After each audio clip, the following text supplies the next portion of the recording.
Hello दोस्तों। अब आप लोग को जो है क्लास 10 के साइंस का आप लोग को टेस्ट हो चुका।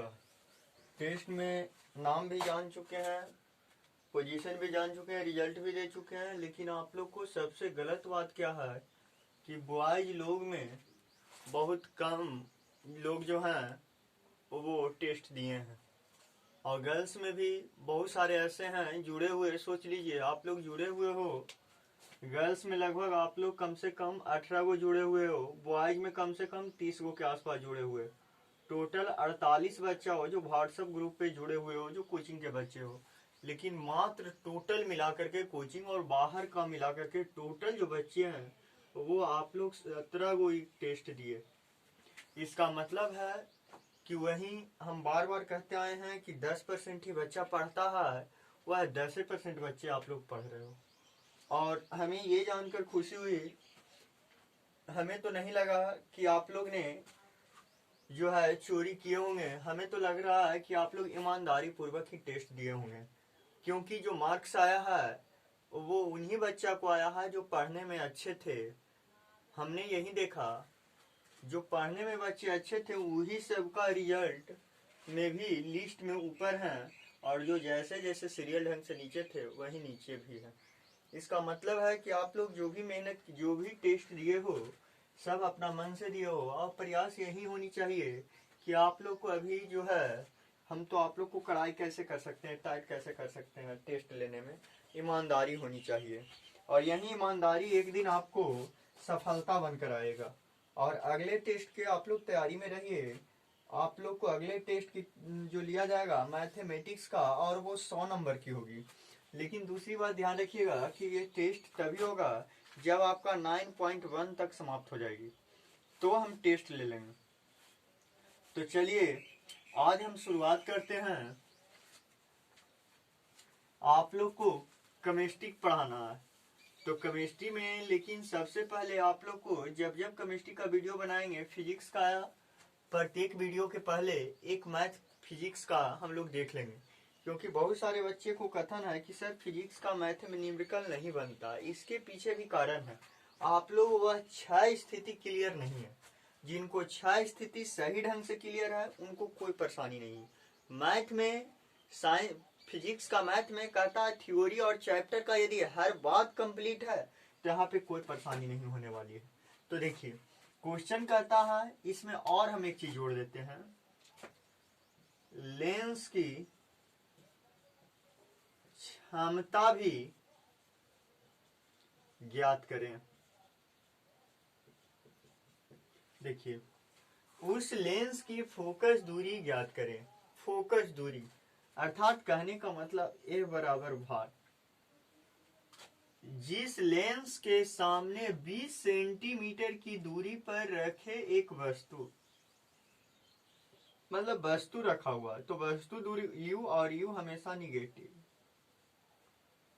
का काल्पनिक प्रतिबिंब 50 सेंटीमीटर की दूरी पर बनता है। इसका मतलब है काल्पनिक प्रतिबिंब, प्रतिबिंब कैसा बन रहा है, तो काल्पनिक बन रहा है। कितने सेंटीमीटर की दूरी पर बन रहा है, तो 50 सेंटीमीटर की दूरी पर बन रहा है।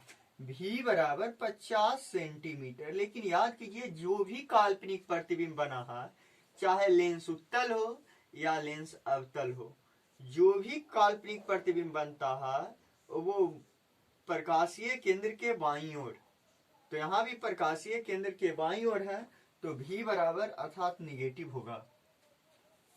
अब देखिए कहता है तो लेंस की फोकस दूरी ज्ञात करेगा बराबर भाग। लेंस की प्रकृति भी बताएं, लेंस कैसा होगा, उत्तल है या अवतल। प्रकृति कहने का मतलब वही लेंस की प्रकृति, प्रतिबिंब की प्रकृति नहीं पूछा, लेंस की प्रकृति। लेंस की प्रकृति भी ज्ञात करें, मतलब लेंस उत्तल है या अवतल, और उसके बाद लेंस की क्षमता भी ज्ञात करें। ये हम जान के लगा दिए हैं, लेंस की क्षमता P बराबर भाट। तो चलिए शुरुआत करते हैं। तो देखिए पहले हम फोकस निकालेंगे। तो चूंकि लेंस में पढ़े हैं, लेंस सूत्र 1/v माइनस 1/u बराबर 1/f। 1/v का वैल्यू -50 माइनस माइनस प्लस 1/20 बराबर 1/f। -1/50 + 1/20 बराबर 1/f। एलसीएम ले लेंगे 100, 50 दूनी 100 -2 + 5 बराबर 1/f। तो 100 ये घट जाएगा बटा 3, सॉरी यहाँ पे 3/100 बराबर 1/f। तो f बराबर 100/3, तो a बराबर 33.33 cm। अब देखिए दूसरा पूछा है लेंस की प्रकृति बताएं। तो लेंस की प्रकृति f तय करेगी। यदि f का मान पॉजिटिव हो तो इसका मतलब है कि f पॉजिटिव किस में होता है, तो लेंस उत्तल में। और यदि f का मान निगेटिव हो तो f निगेटिव किस में होता है, तो f निगेटिव होता है अवतल में। इसका मतलब पॉजिटिव आया तो लेंस आपका उत्तल होगा। उत्तल, और उत्तल को ही अभिसारी लेंस भी कहते हैं।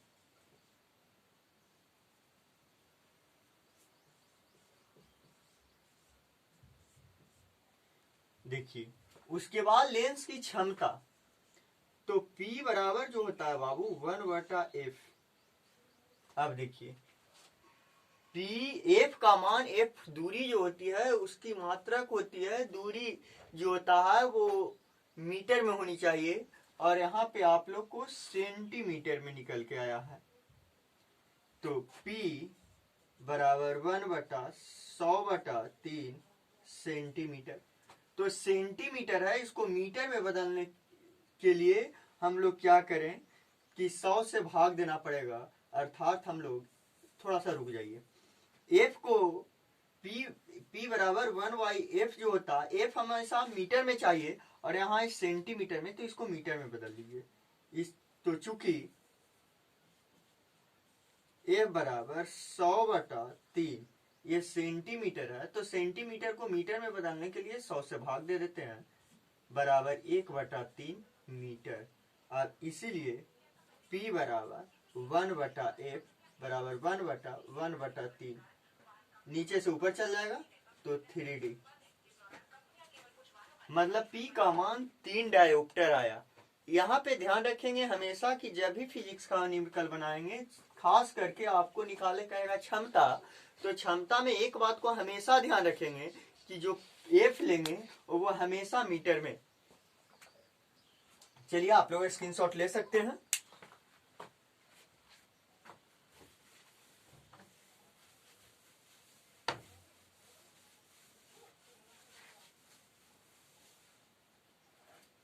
आज हम लोग केमिस्ट्री में देखते हैं चैप्टर 2।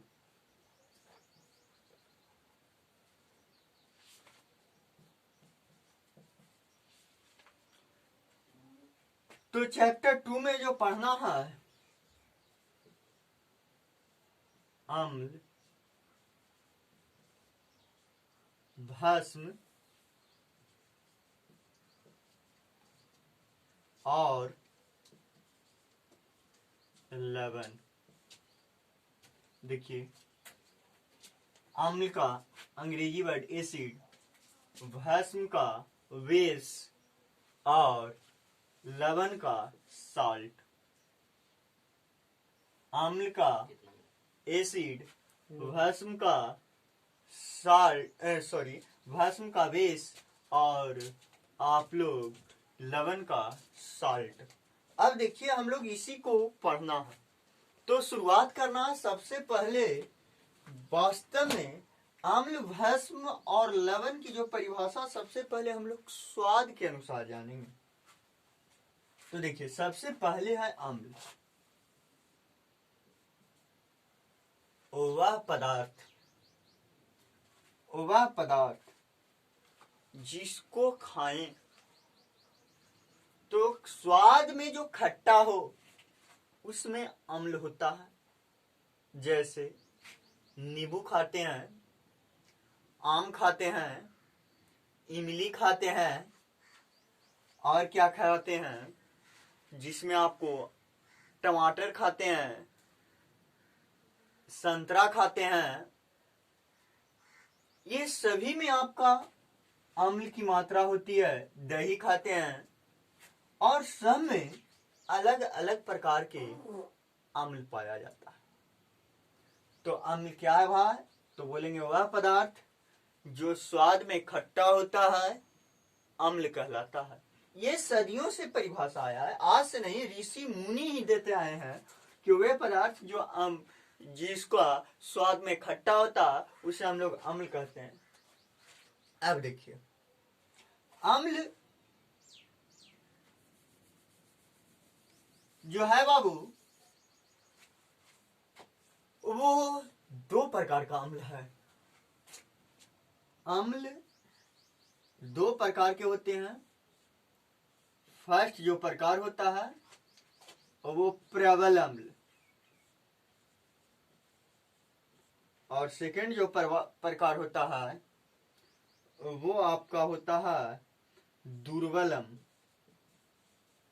अम्ल। अब प्रबल अम्ल किसको कहते हैं और दुर्बल अम्ल किसको कहते हैं? तो जितने भी खनिज अम्ल हैं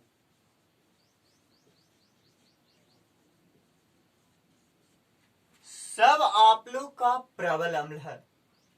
जितने भी खनिज अम्ल हैं सब आपका प्रबल अम्ल है। तो प्रबल अम्ल के अंतर्गत आप लोग को क्या पढ़ना? H3PO4, दूसरा HNO3, H2SO4, HCl, ये सब आपका प्रबल अम्ल के अंतर्गत आते हैं। मतलब कहने का मतलब कि वह अम्ल जिसमें आपको कभी भी जो है वो आपका उसको क्या बोलते हैं, हाँ, कार्बन न हो, वो सब प्रबल अम्ल के अंतर्गत आएगा। दुर्बल अम्ल कौन कहलाएगा? फॉर्मिक अम्ल,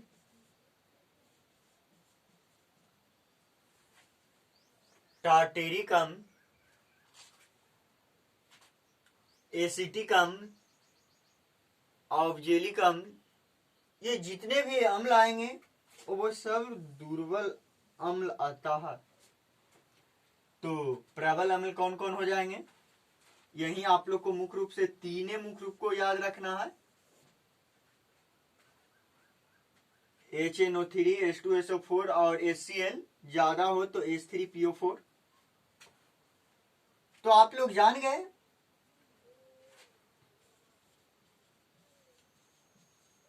ये सब जितने भी हैं ये दुर्बल अम्ल के अंतर्गत आते हैं।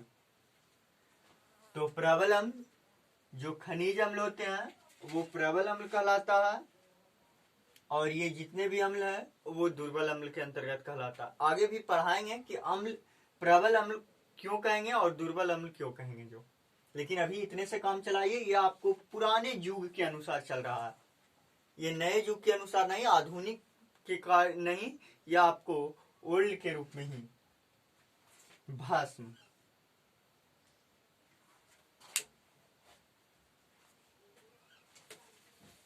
अगला टॉपिक है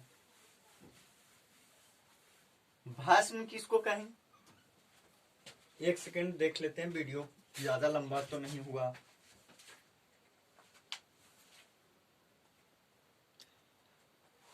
देखिए अगले वीडियो में आप लोग को भस्म पढ़ा दिया जाएगा। थैंक यू, आज के लिए इतना ही।